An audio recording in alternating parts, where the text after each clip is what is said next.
estamos agora na aula de número 3 e vamos falar um pouco sobre a estrutura do HTML para conhecer um pouco mais sobre o que são elementos, tags e atributos. Os elementos em HTML definem o tipo de conteúdo a ser exibido no navegador. Para cada tipo, existe um elemento correspondente.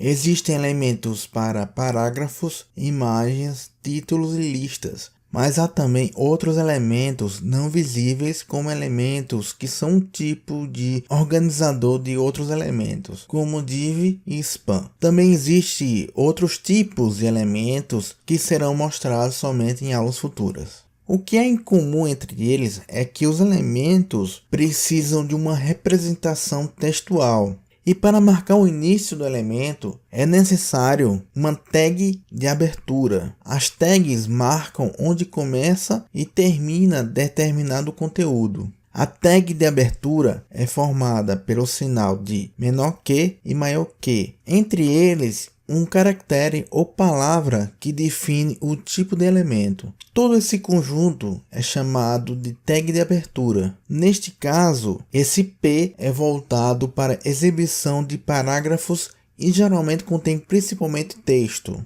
Após o conteúdo, temos a tag de fechamento, que apenas difere da tag de abertura por conter uma barra. A todo esse conjunto chamamos de elemento. Só que existe uma particularidade em relação à tag de abertura, pois a tag de abertura pode possuir atributos. O atributo é formado pela declaração com o nome do atributo e o valor do atributo entre aspas duplas. E entre o nome e o valor, um sinal de igualdade para separá-los. A depender do elemento, alguns atributos são obrigatórios e outros opcionais. Porém, neste exemplo, temos um atributo class que é praticamente universal e aceita em quase todos os elementos. Portanto, o elemento também inclui, além das tags e conteúdo, atributos e valores. Porém, existem alguns elementos que não possuem tag de fechamento. Eu posso citar, por exemplo, o elemento img que necessita do atributo crc com o endereço da imagem e possui uma barra antes do menor que. Bom, agora faltou apenas explicar para que servem os atributos. Então, os atributos fornecem informações adicionais sobre os elementos. Existem atributos globais que funcionam em quase todos os elementos, como já falei, e os que são específicos.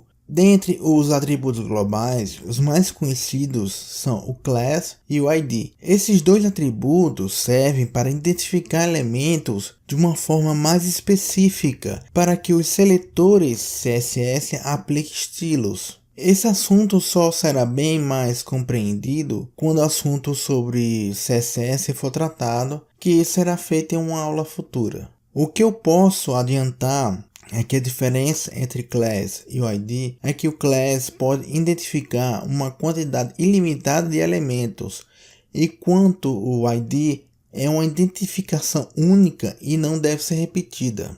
Dentre os atributos que são específicos, certamente os mais conhecidos são o href e o crc. O href informa ao navegador o caminho que ele deverá seguir caso o usuário clique no link, enquanto o crc informa o caminho da origem da imagem em que o navegador usará para baixar. Os atributos específicos veremos em detalhes quando entrarmos mais profundamente no HTML, que ocorrerá na próxima sessão. Na próxima aula, irei detalhar sobre as ferramentas que usaremos ao longo do curso.